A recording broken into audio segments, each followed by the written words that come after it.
The Daily Brad Devotions. Today's reflection with Pastor Jeff Eliscopides. Patawad po, Brad, sa amin pong late na pagtawag sa iyo ngayong Monday. Brad, good morning. Uy. Good morning, Brad. Mr. Chair. Attorney, ikaw ba yan? Mr. Chair.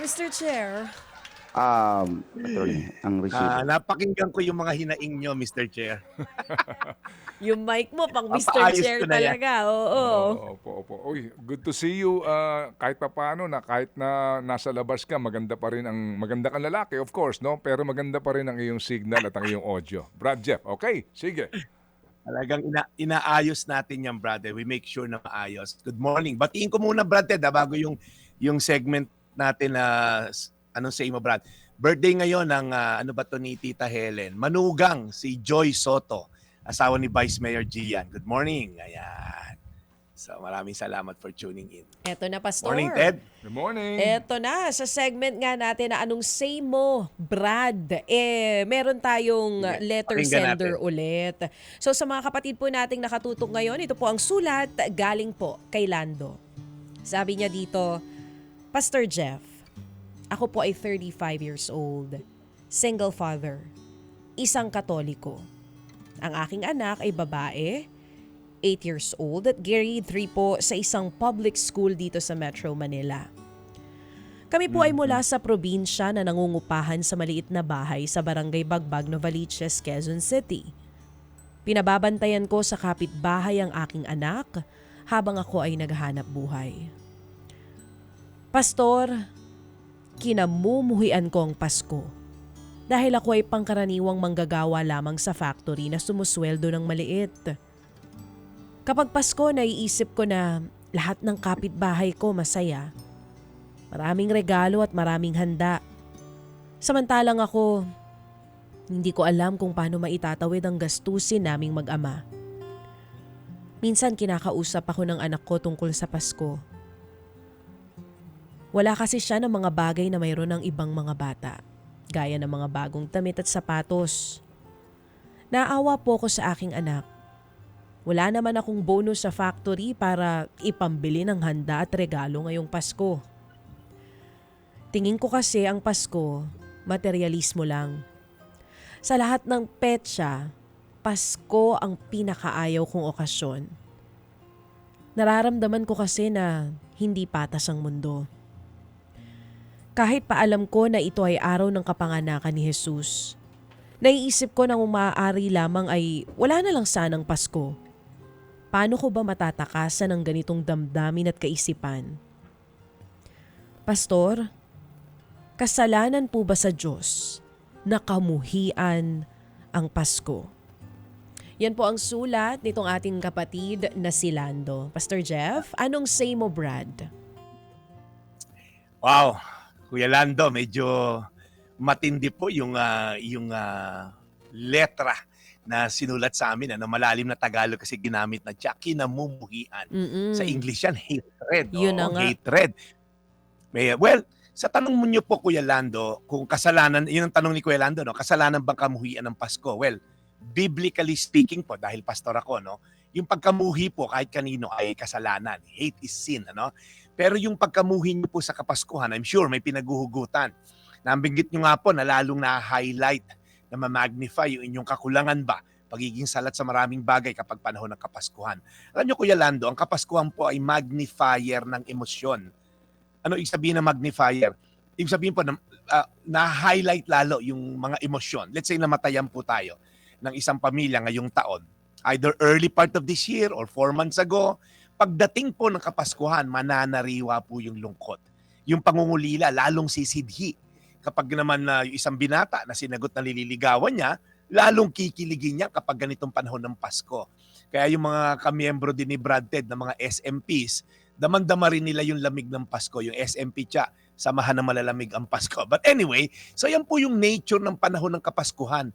Kaya hindi ko po kayo masisi dahil na-highlight niya, lalo na ngayon, ano, pagkakapaskuhan, sobrang na-commercialize na ba yung Pasko? Naging tungkol na sa materialism, mga parties, nawala na po yung tunay na diwa at layunin ng Pasko. Kumbaga, bakit ba pinadala ni si Jesus dito sa lupa? Ano ba tunay na layunin ng Ama sa Langit? Sabi sa Mateo 1:21, magsisilang siya ng isang lalaki at ang ipapangalan mo sa kanya ay Jesus, sapagkat ililigtas niya ang kanyang sambayanan mula sa kanilang mga kasalanan. Ang ganda po nung layunin, sapagkat ililigtas niya ang kanyang sambayanan, ito pong mundo, sa kanilang mga kasalanan. Hindi po sinabi na isisilang si Jesus para may 13-month kayo at Christmas bonus pagdating ng Disyembre. Hindi sinabi na isisilang si Jesus para may midnight sale, 3 oras kayo sa EDSA para pambili lang ng exchange gift. Sinabi po, isisilang si Jesus upang iligtas tayo sa ating mga kasalanan na magdadala sa atin sa kamatayang walang hanggan o yung impyerno, yung hell. Yan po ang tunay na diwa ng Pasko, Mang Lando. Upang tayong mga nilalang ni Jesus ay hindi mabulid sa impyerno, bagkus magkaroon ng buhay na walang hanggan. Kaya ayon po kasi, Mang Lando, sa Biblia, before I pray, lahat po tayo yung nagkasala. After ni Eva at Adan, lahat ng pinanganak may bahid na ng kasalanan. Hindi po ito ma-offset by being a good person. Otherwise, accountant pinadala ni Lord to check ilang babalansin mo ng good works. Gumawa ang kasalanan, nabawasan. Hindi po, pinadala niya Savior upang tubusin tayo by grace, hindi natin deserve, tubusin tayo sa ating mga kasalanan sa Ama sa Langit. Yung kanya pong pagkamatay sa krus ang naging daan para mapagbayaran ng ating mga kasalanan. Kaya, Kuya Lando, kung ikaw may salat sa maraming bagay at magfo-focus ka sa tunay na layunin ng Diyos, bakit may Pasko? Una, mag-worship ka kay Lord. Magsimba ka.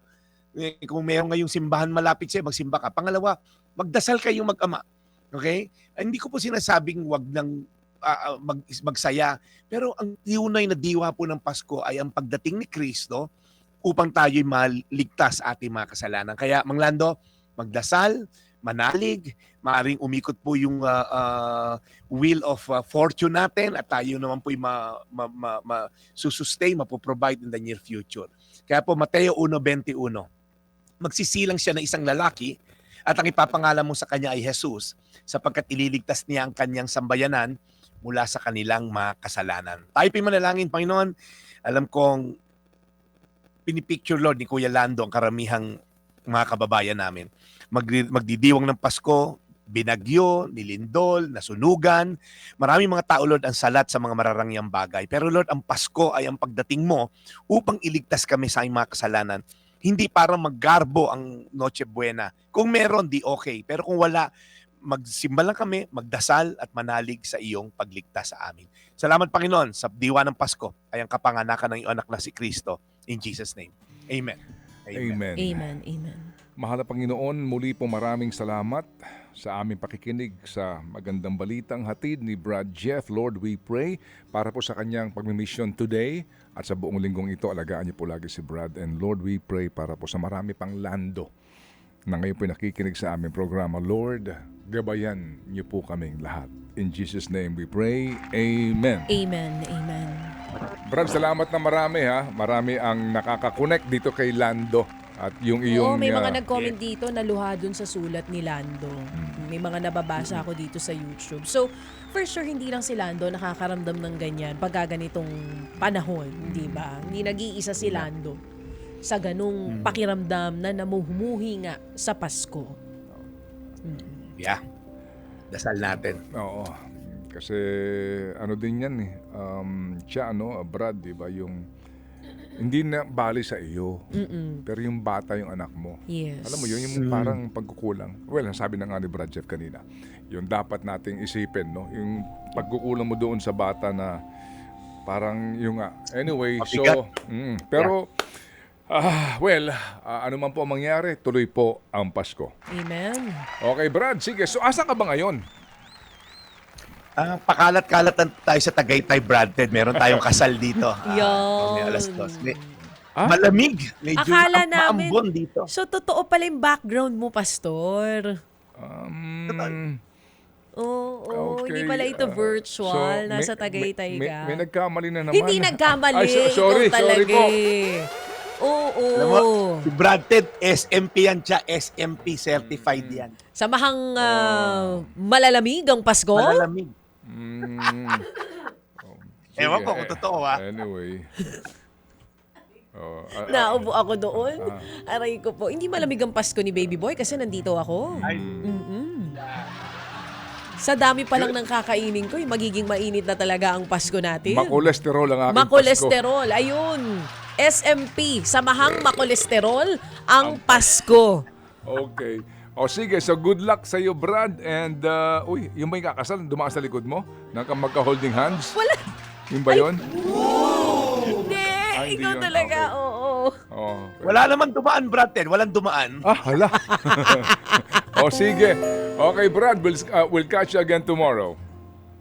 Maraming salamat, Brad Ted. Again, sumulat lang po kayo, lumiham lang kayo ng inyong mga gustong itanong. Meron po tayong Facebook at YouTube channels. Ang email ko rin po, pastorjeff.ph@gmail. May sumusulat na po. Kung gusto niyo lang pong konting kaliwanagan, sa Biblia po ang sasagot sa atin. Ito po yung Daily Brad, your daily dose of inspiration.